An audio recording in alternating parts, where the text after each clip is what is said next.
friends, welcome back to ABS Tech channel. Hope you're fine. Now in this video I'm going to show you the live price changes occur in a Vechain crypto in the previous last 1 hour. So before starting this video, kindly click the subscribe button. My 96.3% people viewers are not subscribing my channel, so please don't be selfish, please help me and subscribe my channel. Now let's see what's the price changes occur in a Vechain crypto in the previous last 1 hour. Let's check it out, the changes of Vechain crypto in the previous last 1 hour. As you can see here, the chart of the Vechain crypto of the previous last 1 hour. So it's still us that the Vechain cryptocurrency is in the fall. As you can see here, they are dumping time of Cardano.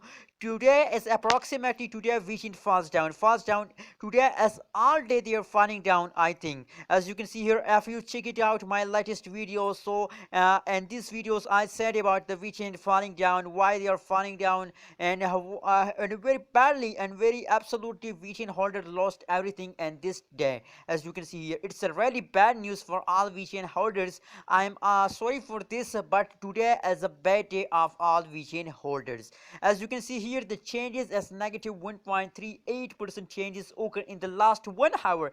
That is the only change in the last 1 hour, as you can see here. And the high price of Vechain cryptocurrencies is $0.093016, which is very less and which is very bad price of Vechain cryptocurrencies. So you are watching now the last 1 hour result of Vechain crypto in a cryptocurrencies market. Please don't forget to subscribe ABS Tech channel for more latest news and update about cryptocurrencies markets and latest news about Vechain crypto.